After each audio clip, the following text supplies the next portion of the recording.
from the equal society. So ladies and gentlemen, at the end of this debate, we are left with two questions again. What is in the best interest of the doctors and the patients, and the impact on society if the government does not respect the freedom of religion? Now firstly, let's look at the first question. Let's firstly focus on doctors, ladies and gentlemen. What do doctors take?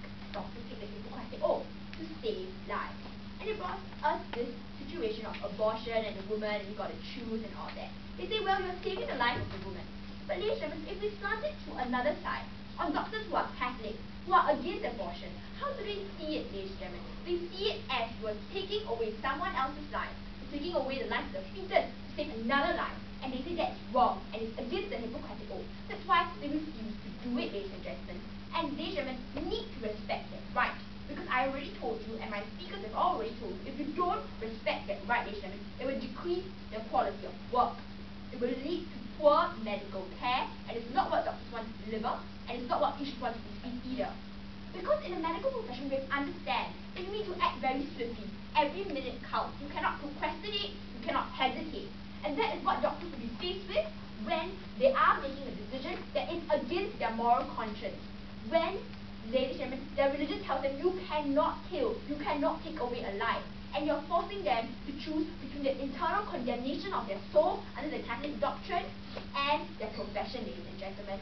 Doctors should not be forced to choose between it, because we see in all other professions, ladies and gentlemen, as I've given you an example, let's say the Muslim waiters, when they say they cannot touch pork. You see, in the status quo, the government allows for careers under this kind of perspective to claim religious sovereignty and not touch pork. So why is a Catholic doctor different? Why is he not given the right to protect his religion and not to act against it in such cases? Now that side of the house then came up to us and tell us, but doctors can just leave their religion outside the door. It's not so simple, ladies and gentlemen. You don't say, I'm a Christian, I don't believe in killing people. And then you go into the room and you kill everybody, and you go out there and say, I'm a Christian, killing is bad. Ladies and gentlemen, this is not how you are truly faithful to your religion. And that is why we tell you that they are not respecting religion when they're asking doctors to be atheists, or to renounce their religion, or to do contradictory stuff to their religion. Now secondly, what is best for the patient? Ladies and gentlemen, they try to have this isolated case example of this abortion, and that's the only case study they have in the whole case. Ladies and gentlemen, firstly we tell you there is no shortage of doctors who are willing to perform this procedure of abortion for her. That is not the problem in the status quo, and we really show you how our policy can solve the problem by separating the doctors who want to do this and the doctors who don't. So when you have a case like this, you just bring it to the doctors who will do it. You don't need to take such an extreme stance and disrespect religion as a whole.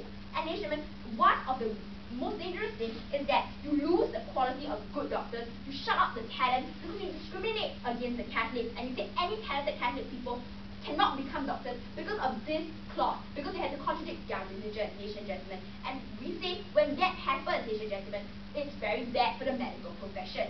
And then they tell us, well, the patient should always have the right of choice to which doctor he wants, because the patient's right is so important. But how about the doctor's right? Don't I have a right to my religion, ladies and gentlemen? And we tell you, in a lot of cases, a patient will not even want a doctor who is against it or has cognitive dissonance or moral objection, because they know the doctor won't be able to function under the best quality of care, will be hesitant, and will not give them the best care. So patients will not even want these doctors in the first place. Now moving on to the second point, the impact on society.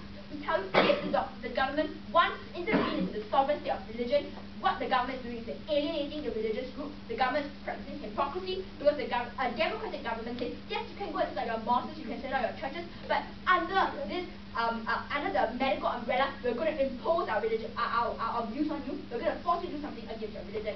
This violates the trust between the government and its electorate. And lastly, how when the government violates human rights, it violates international law, and it undermines the first world political capital to tell the third world to clean up the clerical of human rights issue, which is never dealt with that side of the house. And therefore, ladies and gentlemen, today we take this debate.